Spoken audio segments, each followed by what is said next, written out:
Hey everybody, it's your good buddy 650 Eve here. Welcome to season 7 of the new bike build series. This season we're using a brand new 2020 BMW S1000RR, Hockenheim Silver, and a 2019 Aprilia RSV4 1100 factory. And with the help of our channel sponsor, the magnificent Miami Manny from Multimillion, Zack the Master Mechanic is transforming both of those bikes into something truly special and amazing. At the end of the build series, we're giving one lucky person the option to pick one of those bikes to keep for his or herself. Information on how that might be you is down below in the description. If you're new to the channel, hit the subscribe button. If you're already a subscriber, tap that bell and you'll get notified when new content is uploaded. Of course, I'm here at Sills Motor Sales. About to walk inside and talk to Zack and see what he's going to do today. I already know that we have to get our 2020 S1000RR prepared to take down to Brentuning near Boston, Massachusetts, so that Brendan himself can custom tune both the S1000 and the RSV4 1100 factory. So, without further delay, let's walk inside and see what Zack's up to. Hey, Zack. Hey, what's going on? All right. We're back to install some more cool stuff on the 2020 BMW S1000RR and Hockenheim Silver. Yes. We're getting it ready to go to Brentuning and get some special treatment there, hopefully make some extra power and have some smoother rideability and stuff. Not that there really is any rideability issues with this bike, besides the cold start issue, you know? Flat spot removal. Oh yeah, flat spot removal. That thing's annoying. Do have to get rid of that second gear flat spot. Yeah. That is, I swear it's even more noticeable on this particular It bike. really is. I was trying to race, I was trying to train Steve how to become a SmackDown artist. Oh, okay. And we were in second gear on the highway. It's going to be a great video when I put it up. Both in second gear, started at the same speed, and he just takes off because he doesn't have that flat spot. Yeah, so the company we're talking about, Brentuning, we've been working with them for a long time, back since probably before your HP4 even. Yep. Yeah, like 2012 or something. So they're able to do like remote tuning through use of a software package that you download on your computer and a handheld tool that you get. Yeah. So it's awesome. You don't really need to send anything in. You keep all your stuff. You can go back to stock. You can have their upgraded map. You can switch them around to MR12 if necessary. So go to their website, check it out. They do a better job of explaining it than I will. So they sent us, they make a bunch of stuff. They don't make this air filter, but they sell them. Yeah. So does Manny. Sprint air filter, P08. You can see through it, lets more air flow. Still supposed to block dirt. You don't have to use oil, you can just clean it. So we like using them. Pretty much always use them. Came stock in the Aprilia actually. Oh yeah. The Aprilia, we had to put the P28 expensive one in. Yeah, like I said, go on their website. They got a phone number, card, Chris, give him a call. Great guy. He'll get you taken care of. They make, so these are block off plates to get rid of the secondary air system. Yes. So we'll see if we can get down far enough to get them installed. I think we'll be able to. It's right on top of the valve cover. It's just how much is in the way. We are pretty much taking the air box off. We're going to use their little kit here. This is going to help us delete a flapper that's in the front of this intake tract that stays closed and actually blocks your air filter up until about 6,000, 7,000 RPM. Wow. So we're just going to take this off, and then through their tuning, they'll get rid of the check engine light. Okay. And we're going to move our intake air temp sensor. Why do we do that? We move it from the back of the bike right here where it's super hot, up into the nose where it's going to read more accurately the ambient air temp sensor. Yes. BMW puts it there. They want it to get super hot because when it gets super hot, they're going to start pulling timing out of the engine to keep it cool and safe. Well, they kind of overdo it, they feel, and we've moved these for a while, haven't had a problem. It's not like you're gaining power. It's going to keep your horsepower that you have around longer while the bike's hot and while the ambient air is hot. So it doesn't drop, it doesn't start decreasing power. Okay. Especially in warmer climates. And then we have this other little plate that they make. I believe this is for the secondary air motor itself. I'm not really sure, but I think that's what it is. Okay. I just kind of got a box of stuff. It's usually what happens. You guys will get nice instruction sheets with it. And they expect Zack the helpful Master tips. Mechanic to figure it out. Figure it out, I guess. All right, so we got our gas tank off and some of the fairings off. If you go back to the first series, you can see how to do all that. We're down to the air box. This is where the air filter resides. Here is our stock air filter. You can see through it a little bit. Nice paper element, no oil on it. Pretty clean still, so that's good. This is our Sprint one that we're going to be replacing it with. Sealed, COVID-free in this bag. Yes. You can see through it a lot more. Definitely. See a lot more light, which means there's more air coming through. Yep. That's what we want. So it just fits right in the cage, and this guy just slides right in. It's got a direction on it. I think it goes this way actually. Slides right in, clicks in place. So you can't get much easier than that. Yes. If you just went that would be like stage one, I'd say. Grab this, you get a handheld from Brentuning, you're good to go. Now to take it to the next level, we're gonna move, this is our intake air temp sensor in the air box here. Let me just unplug it, I guess. I thought I could do it with it plugged in, but I guess not. So we just spin this guy and it should pop out of here. So this is what it looks like now for the new bikes. And we're gonna move this up to the nose and it'll be hanging out in the nose here. You won't really see it. It's gonna be underneath the instrument cluster. We'll just drill a hole, pop it in there, but we have to extend our wire from there to there. You could cut these wires and just extend the wires if you want, but if you wanna keep it factory, that's where our friends at Brentuning come into play again. They give us this awesome machined little billet aluminum plug here that fits right in here, nice and snug. Oh yeah. So that plugs our hole in the air box, and then we have this factory style connector and cable, which plugs right in. And we're gonna be able to route this right up front. We'll route it around with all our stock wires. You'll never even know that it's been changed on the motorcycle. Nice. Nice stuff, right? Oh, absolutely. So we're gonna have to get some more off the front, but those were a couple things I wanted to show you. This is our fresh air valve, secondary air valve. I don't know what else you'd call it, but I believe that this is where our mystery plate is gonna go, because it looks like it's about that shape. So because we're putting the pair block-off plates on it, which are sitting on top of this valve cover, we're gonna be able to get rid of this too. Performance-wise, I can't say that it really harms or does anything, but when you have it on a dyno, this pumps fresh air into the exhaust, so it gives you false AFR readings. Okay. So if we disable this for dyno tuning, you get truer readings, and it's easier and more accurate to tune the bike.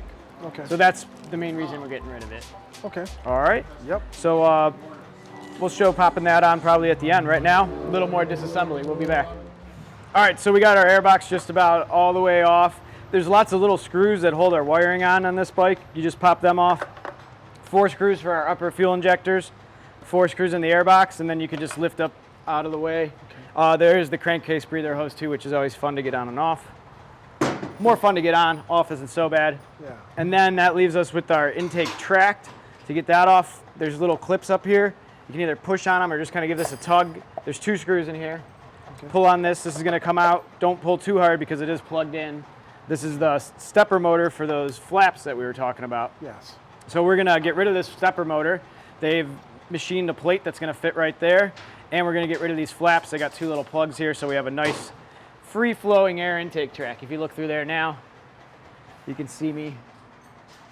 Hello? Yes. All right. So the other thing that we're gonna change, we'll come back to that actually. First thing we're gonna do is we're gonna go after these, the secondary air system, pair system it can be called, secondary air system, and we're just gonna put flat block-off plates on here. This pumps fresh air into the exhaust through, from the airbox through these little holes and stuff. Okay. It's mainly an emissions thing. Again, not performance robbing necessarily, but gives us inaccurate results when we're tuning on a dyno. So they make the plates, we wanted to show them off, and we're getting it tuned on the dyno, so we're gonna pop them on. Okay. These little guys right here are what makes the cam shifting possible. Okay. That's why this bike's called the shift cam. Yes. So we're gonna see what it takes. It looks like we're gonna have to, this was zip tied, so I cut them. We're gonna have to unplug these shift cam stepper motors. It's got the 2 stage connectors just like the oxygen sensor. And hopefully that's gonna give us access, yes it does, to that 3rd bolt there, so that's cool. So you need to unplug them, label it if you want. This isn't gonna get plugged back in, so we're just gonna put tape on it like we did the exhaust flapper motor in the last video. Okay. They're gonna be able to, it's gonna have all kinds of fault codes at first, but even just with their handheld, we would be able to eliminate all those fault codes. Okay. And they have a proper map for it. So it looks like we do that, and then this hose, you just kind of push on either side. It looks just like this, so you push on either side here and it ovals and comes off.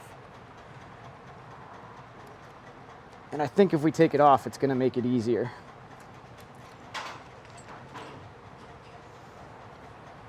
Oh yeah, we can't forget about these metal plates that go on here. They make it just a joy too. Oh jeez. There's like 3 things that go through that screw hole.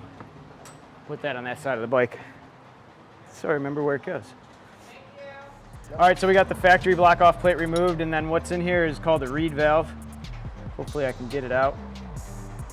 It looks like it's pretty well seated. There we go.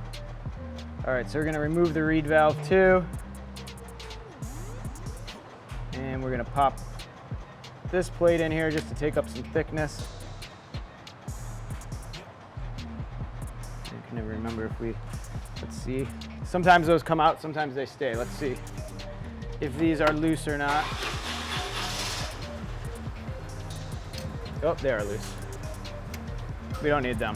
Okay. They can go.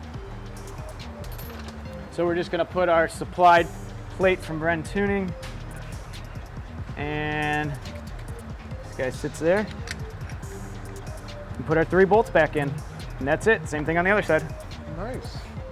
Okay, so since it didn't have the mounting boss for the air guide, I couldn't see getting rid of the air guide, so I just popped a couple zip ties around this wire just to help hold it, support it up so it can't fall into the radiator. Okay. We'll let them know, maybe, like I said, maybe in another run they'll have those bosses machined in. Okay. To help hold that air guide. Other than that, we are gonna move on to uninstalling our little flapper doors. So what we're gonna do is come over to the workbench. So we need just a little bit of room. We can get rid of all our pair valve setup.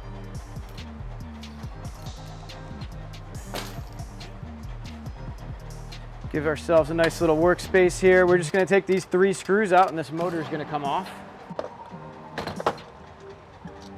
And then once our motor's off, we have our mechanism that makes the door spin. So this is keyed into this 1 gear here. So when this motor turns, it spins both gears and opens the doors. Okay. I think, yeah. So now you can see they're open, closed. Yep. They have little timing marks on them so you know where to set it. Pretty cool stuff. Well thought out by BMW. And we're just removing it. We're removing it. Okay. Gone. Yeah. Big air intake track now. Now you can go through if you want and take the time and get rid of all of this stuff too. Yeah. I don't really know if that's necessary or not. Right. But what comes with their little block off plate kit, which is super nice. We have this perfect piece that fits right in here with 1 screw. Nice. And that's gonna block us off. And then we got 2 little ones. If I can get this bag open here.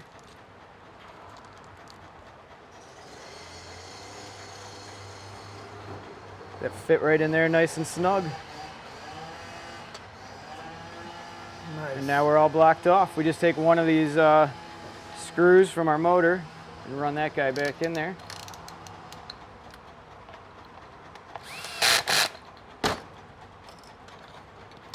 And that's that. I don't know, what do you think? Should we try to cut that out of there? I don't know, Zach. I don't know either. Looks kind of like a pain. Yeah. I think we'll be all right. I think so. We'll take the horsepower loss. Yeah. 1 less cheeseburger. Yes. The one other plug that comes in the kit just plugs up this little drain hole just so that it helps keep airflow all the way through. And that's it. That's what you get in your Brentuning air flapper delete kit. Okay. All right.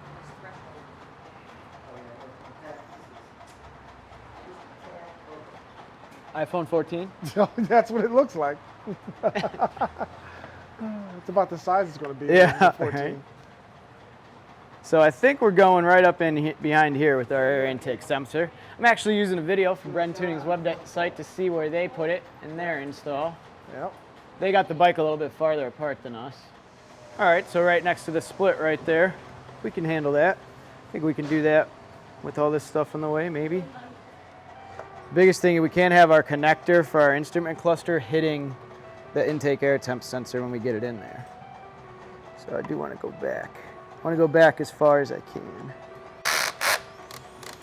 Adjust the clutch.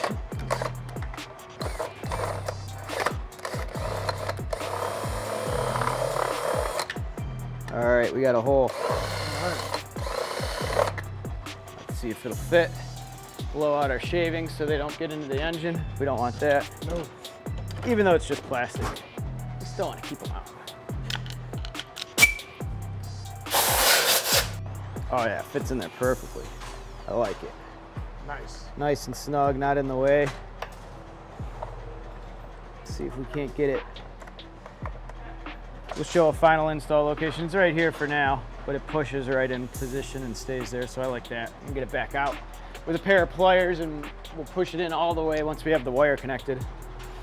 So now we just have to route our wire from our airbox up to the nose here. And we just kind of want to do it following the factory wiring. Okay, so I got my wire run. It looks kind of crazy right now because the airbox and everything isn't here.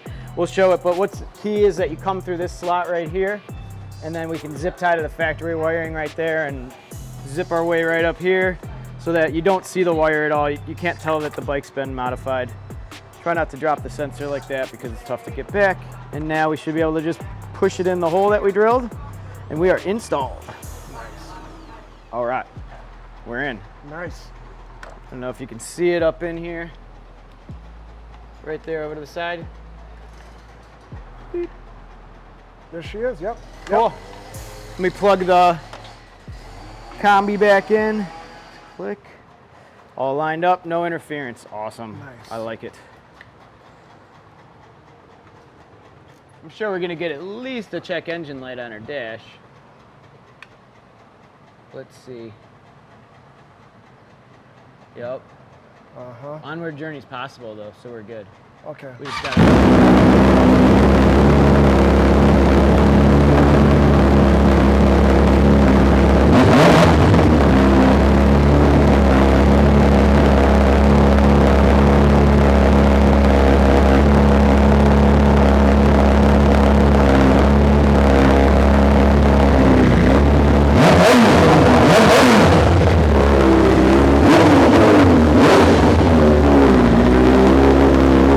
Sounded kind of deeper there for a second. Yeah.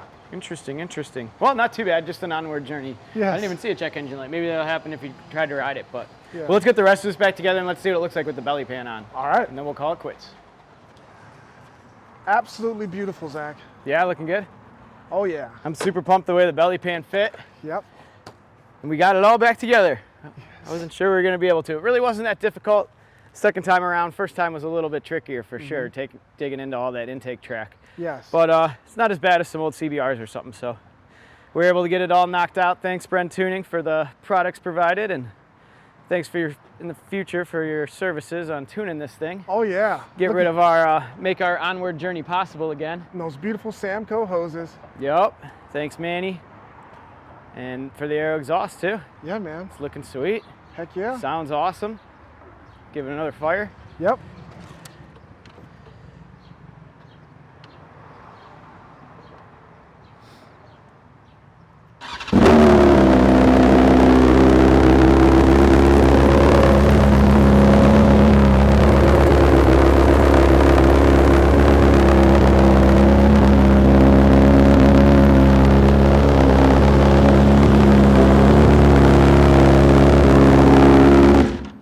Sounds great, Zach. Sounds great. Stay tuned. We got a lot more cool stuff coming. And next time you get back here, we got to pop this thing on the scale. Let's see where we're at. Okay.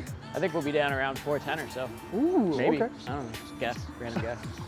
All right. Thanks for watching, All guys. right. We'll catch y'all next time. Thanks, Zach. He's right. This bike looks amazing, man. On the way to Brentuning to get it tuned by Brendan himself. And this bike's going to be a total savage once he's done tuning it.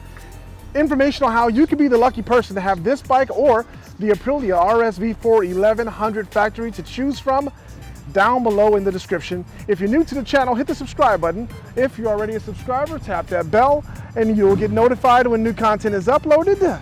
I'm gonna head out of here now, guys, and get ready to take this bike to Brentuning, like I said, and it's gonna be a total savage once he's done tuning this bike and the RSV4 1100 factory.